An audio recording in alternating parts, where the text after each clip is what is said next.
Angel figures prominently in a number of Montes wines. Yeah, we love angels in our labels. We got purple angels, we got star angels, Napa angels, and we got a drunk angel. Got a very special interview for you today, a first at the Wine Watch. Not only do we have famous wine writer and the head of the United Way Miami Food and Wine Festival, Lynn Farmer, iconic wine producer, trailblazer Aurelio Montes from Chile here with us today. And we've got 3 wines from Aurelio. In addition to producing wines from Chile, he also has wines from Paso Robles, California, and from Napa Valley today. When we got together last, you were showing Syrah and how to blend from different locations. And now you have all of these new projects that have come up since then. You've been moving quickly. Yeah, actually, I can't stop. When I find something challenging, I go for it. And when we decided to come to California, we decided to start with the Cabernet from Napa Valley, of course, but we wanted something newer or more challenging or less well-known as Napa. And we decided to move to Paso Robles, and we're producing a very nice Syrah blend with a splash of Mourvedre and Grenache in Paso Robles, and it's a wine that is already on the market, the 07 vintage, and I think it's a very nice wine. I think that Paso Robles is a great spot, to grow Syrahs. We source our grapes from the west side of 101 highway, which is near where Tablas Creek, Justin, and all those very renowned wineries are. We love, the influence of the ocean into it. So here we got a very nice Syrah, which is like Syrah should be a kind of with a little bit of that bacony, smoky flavors, in some way spicy, and the Grenache and the Mourvedre gives another extra complexity to it. You've got your Syrah here, which is a quintessential grape for the Paso Robles area. Yeah. What did you choose to make when you decided to move to Argentina? You didn't really move to Argentina. You flew. Began, yes, like a kaiken. Huh? Like a kaiken, yeah. Well, actually, the name of our brand in Argentina is kaiken, which is an Indian word for wild goose that flies freely through the Andes, the same as we do for winemaking purposes. And so kaiken is our brand in Argentina. And I decided, being Malbec, an outstanding variety that performs so well in Argentina, I decided why not to try 3 different terroirs. I'm a terroir believer. Every variety or some sort of clones or whatever, they behave so differently in different terroirs.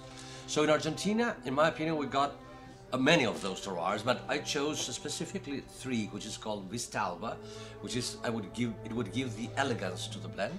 Then Agrelo, which is a leaner soil, deeper, not so rich in clay, and the wines that are produced there are more flowery, a little bit more elegant, not so blockbusters. They're leaner, but very elegant. Both areas in Mendoza. In Mendoza, yes, near Mendoza. And the third part in the blend, it comes from Uca Valley, which is about 1,300 meters above sea level, which is one of the highest spots where you can grow vines, actually. Very high altitude.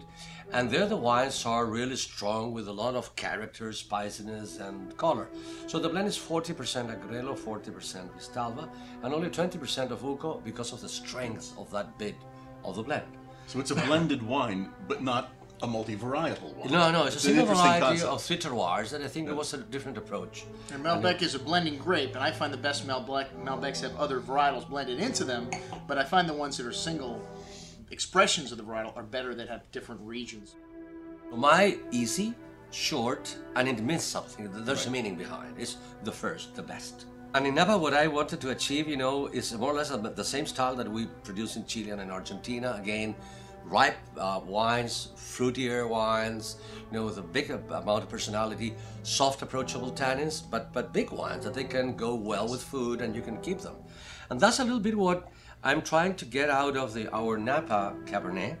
First of all, I think that the global warming has been helping a little bit, to be very honest, myself, because I've chosen, the southern bit of Napa Valley to source my grapes from. So I've been taking grapes from Coombsville and Oak Knoll, which is meant to be a rather cool spot within the Napa Valley. But with the global warming, I'm getting outstanding ripe grapes from there. And actually, the price, and the interest for those grapes have been growing a lot lately, because it's becoming a very well-known area within Napa. Now, do you own these vineyards in Napa Valley? Not yet. We have long-term contracts, with the very specific producers, in which we make our decision on the pruning, and the policy, and in the leaf removal, in the watering, and of course the picking. So we have a lot of control on the vineyards without being ours. So here it's a blend of a 20% of Coombsville, which is a cooler area within that bit that I described, and the remaining 80% it's Oak Knoll and Yountville, which is a little bit north, and you achieve a little bit more of the plummier style, and in Coombsville you get more of the spicier, lively wines with a better pH, better acidity, and the combination of the two of them, I think it's really great. So what we got here is a very nice, again, approachable Cabernet.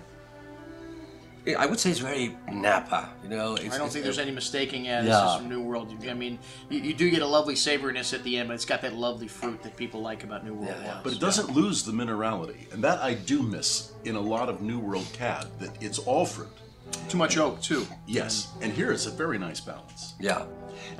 I do have to ask you a little bit about pricing, because your wines have often been considered, I mean, I certainly consider them extraordinary values, but when you make wine in California, it's a very different cost profile from making wine in Argentina and Chile. So how do you balance that out? Well, it's tough, you know, the market, you know, it's today it's not extremely friendly to high-priced wines, but it's a cost, you know, in Napa Valley when you buy or you produce a kilogram or a ton of grapes, you know, the cost is really high.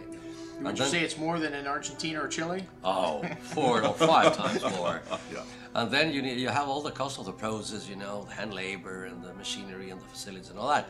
So you end with a product that you have to admit that it's high value. No. So our Napa Angel would be a bottle of around $100 retail, you know, 100-ish, maybe 85 to 100. The Mai would be, I would say, close to 60-ish dollars, and the Star Angel would be maybe 50-ish, something like that neighborhood. We have all these wines available at the Wine Watch, and we will have exact pricing for you on our email when it goes out. But I can tell you, I've been touting the wines of Argentina and Chile for value, and Aurelio said it right there. It's just the cost of production. It's not like the people in California are trying to rip anybody off. It's just a lot more expensive to produce wine there. I'd like to thank Lynn and Aurelio for coming today and being part of this interview. I'm your host, Andrew Lampasoni, signing off for the Wine Watch, saying remember, always drink the good stuff first.